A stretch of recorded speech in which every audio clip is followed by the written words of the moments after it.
Hello, this is going to be my Don't Make Us Bored submission for Micro Mages, a really great, not just NES-styled game, but actual NES... There we go. Actual NES homebrew. This game is, all told, at least in its NES version, just 40 kilobytes, which is really impressive considering how much game there is in here, and how well it plays. It is a very modern game and plays like one. It's a lot more forgiving than a lot of old NES games, and also, unlike a lot of old NES games, it controls really well. That's just my opinion, though. But it's a fairly conventional platformer with a notable heavy vertical emphasis. You can take, by default, you die in one hit, but you see I have a little sparkly around me. That means that I can take one additional hit. Additionally, you can get a feather, and the feather allows you to float, and the feather will also take a hit for you, so that's handy. The devs had to do some really interesting things to get this game running at 40 kilobytes. Notably, the protagonist and all of the enemies, anything that's an actor aside from bosses, is just one tile. That saves a lot on memory. Even Mario, in Super Mario Bros. Is 2 sprites, but the protagonist here and all of the enemies are just one sprite, which means you can have a lot more on screen than a lot of NES games would normally allow for. And it really does create a game that just plays really smoothly. And now, obviously, since I'm running it, I'm running the PC version, not the NES version. It's not at all restricted by NES hardware, but it is still programmed to run like one, just without the slowdown. There would be, I imagine, some slowdown in this game if you were to actually use the use a flash cart to load this onto an NES, but I have to imagine probably not that much, because it is just a 40 kilobyte file, which means that it can be held entirely in RAM of an NES. It doesn't have to do any bank switching. So some of the other really notable things that the devs did to keep the game small is how every stage is mirrored. Sometimes it's obvious how everything is a mirror of each other, but sometimes it's not. It seems like, well, how can it be mirrored if it's not symmetrical? The truth is, in programming terms, the game actually is symmetrical at all times. It just doesn't look like that because one half of the screen is offset by some number of tiles, and that's done so that you are able to...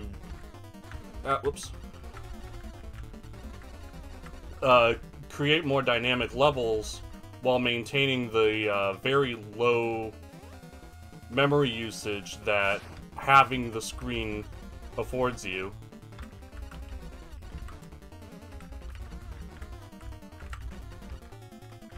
So this boss here is pretty simple. You really just gotta shoot him a whole bunch while he's going across, and then make sure you stay underneath one of the blocks as he does his little suck, and then you'll be fine. I think if you don't stay under it, I don't know if he just hits you or something, or if you get jettisoned off screen and die. I've never given him the chance to do it. So this game has a pretty heavy mashing emphasis on the bosses because they don't have any iframes. So the faster you can get shots off, the faster you can kill them. When I first played this on stream, I used my TurboGrafx controller, actually, which has built-in turbo, which made the game a lot easier. At least for bosses. For the main game, it honestly doesn't make much of a difference. So this little enemy is not so bad, here and now, but in the second quest, because this game does have a second quest, once you beat it once, you can play a hard mode. In second quest, he's a real pain. Because what he does is, whenever you shoot, he will start jumping, which means that naturally he will evade your shots. He'll jump over them. There are ways around this. You can jump and shoot and sort of get him that way. The main... there's a quick way of doing this, but I'm messing it up.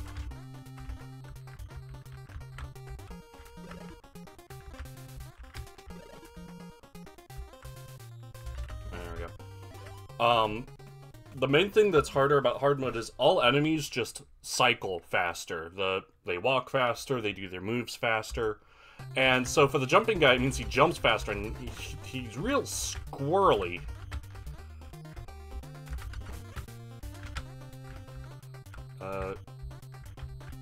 Oh, there's a rope. I'm like, where am I supposed to go? I'm not super practiced at this game or anything, but I think I can play it well and fast enough to be at least good enough for the show. I imagine a speedrun for this game is really optimized, because the controls are just so tight and consistent that you wouldn't run into issues of, like, doing things wrong unless you actively messed up. At the very least, the tools for not messing up are really good in this game. In mostly ignoring the boxes as I am, it just means I'm not getting, like, a feather as much as I would normally. The points don't do anything. I don't think they even give you lives because, maybe they give you lives. But lives aren't a big deal in this game because you have infinite continues. Because, hey, you know, this game was made in the year of our Lord, like, I don't know, 2018 or something like that. So, that covers, most of what I want to talk about in the game. Other than just, like, I mean, just look at it, right? Doesn't this game just look fantastic? Like, it's really amazing if you compare this to, like, Super Mario Brothers, which is another 40 kilobyte game. The original Super Mario Brothers, visually, I don't think looks very good. But this does. This just, like, it's got a vibe, man. I'm all here for it. This is one boss that is really helped out by Turbo, because it's kind of awkward to sort of get into the position to, like, hit him and do good mashes. Although really you can't get more than a couple shots in because of the shot limit. Oh, you can hit him from down here. I was convinced you couldn't. Well, that makes things considerably easier. Yeah, that makes things way easier. The faster movement in hard mode means that boss is really hard in hard mode. I won't be doing that. I've beaten hard mode, but, like, it takes me a while. And I game over on it a lot. Basically on every level. Let's see if there's a feather in this chest. There is not. So whenever you land from a long distance, you sort of start falling head first, and when you land, you will bounce, sort of like Kirby does. And it's that bounce that really kills you the most on the harder stages and harder difficulties. So you really need to be prepared for it, because it will mess you right up. Not being, you know, once you bounce, you won't be able to jump when you're in midair, you know. So not being able to jump when you may have thought you could, that is a one-way ticket to Pain Town. Oh yeah, so whenever you get a 1-up from points, you actually don't get it immediately. It flips up as a heart like that. So that kind of masks a bit how many points you need. Plus, I mean, you can't see how many points you have. So it's not obvious how many points it takes to get a 1-up, but I am pretty sure now that, yeah, getting more points gets you more. But again, it's just... Yeah. It's just not that important on the first quest. So this game is really good about using antecedent tutorials, where it'll show you something before it becomes dangerous. Like, it showed you the snake falling into that hole, to show you that, hey, there are holes coming up that you gotta worry about, or you'll fall into the, you know, the blue raspberry slushy.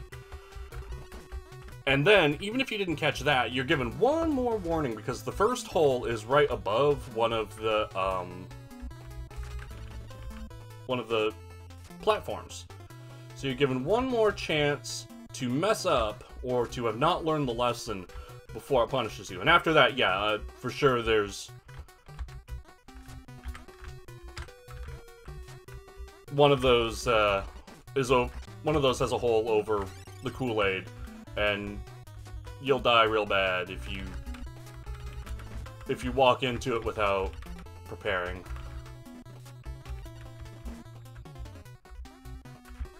The spear chuckers are also really nasty on hard mode. They just, it feels like they shoot constantly. They got cannons, you know. They got machine guns on their arms. It is really nice, too, that you can shoot in 4 directions.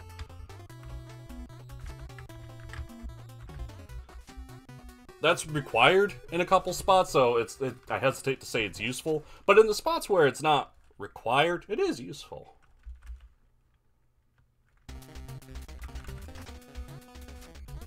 So it's been a little while since I last played this. I don't remember if this is the last world or if there's one more after this. But at either rate, we're coming up towards the end. 40 kilobytes, you know, is not gonna last too long when you're making such high quality stuff as this, and you know, you're not repeating content the same way that, like, Mario Brothers does.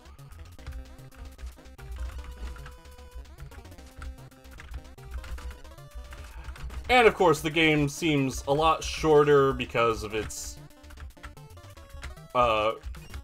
more modest difficulty. Like, there's something to be said for the fact that I've played this before, so I know what I'm doing.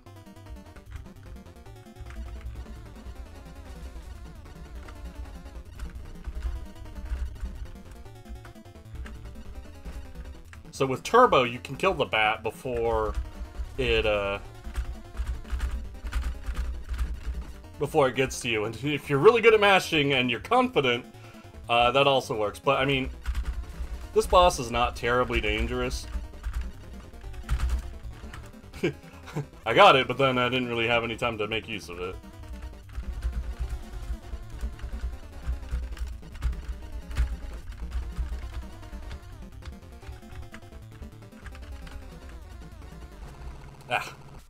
I'm not as good at smashing as I used to be. I used to be really good at it, especially on keyboard. Okay, there is a 4th world. That's right. So I think I've spoken enough about the game. I can assume that Bersantia and Corndan will fill in plenty of the dead air that I don't need to fill 100%. So I'm just gonna shut my trap and let the game speak for itself until we get to the end.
If you have a feather, you can actually jump over that fan to the right and take a shortcut.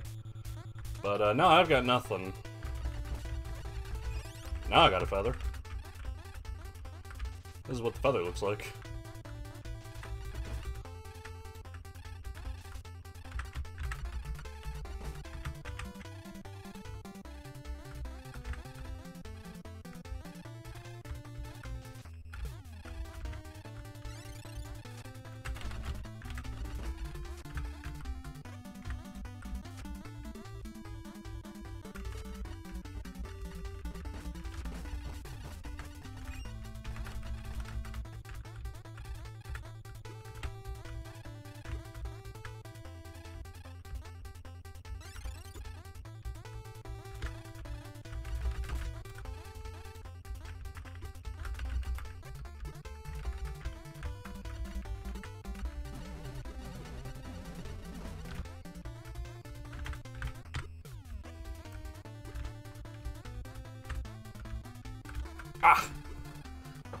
screwed up.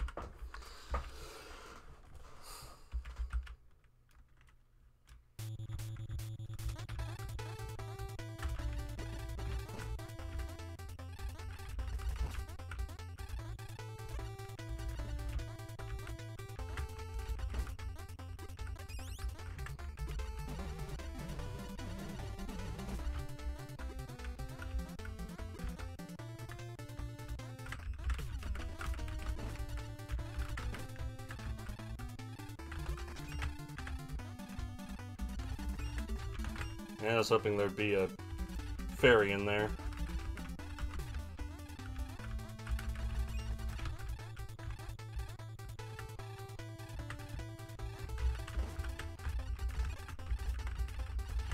Safety? Nope, no safety.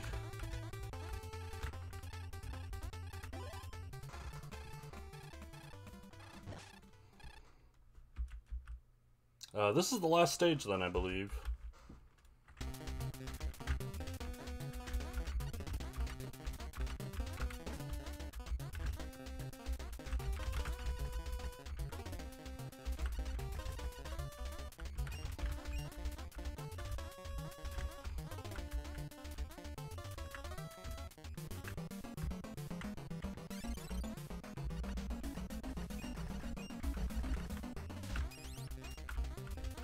Yeah, the skulls move really slowly as long as you don't hit them.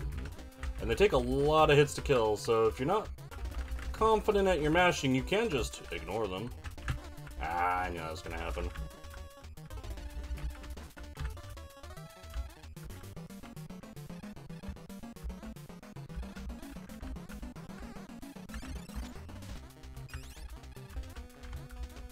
Well, a feather and a dream.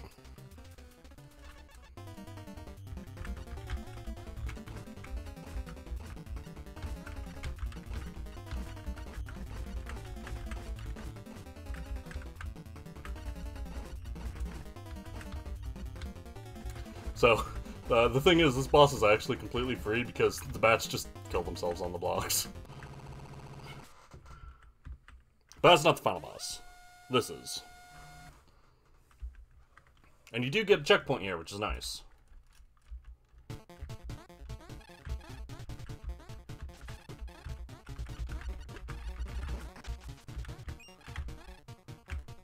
Yeah, I'm gonna shoot it down.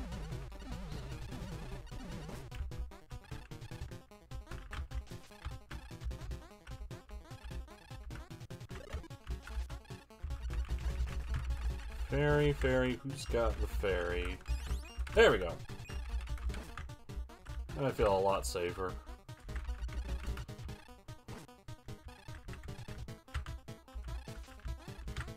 I don't trust that fan for a second.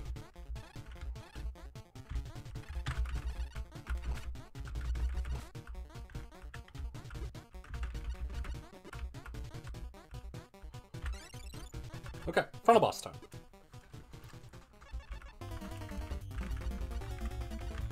Oh, yeah, that's right.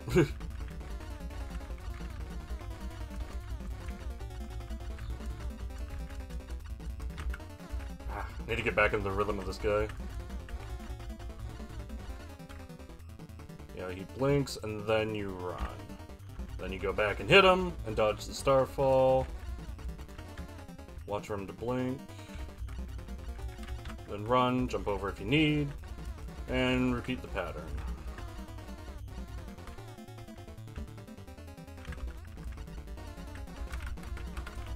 You can hit him a little faster if you jump while you shoot. There we go. That's time. Let's go ahead and see the ending.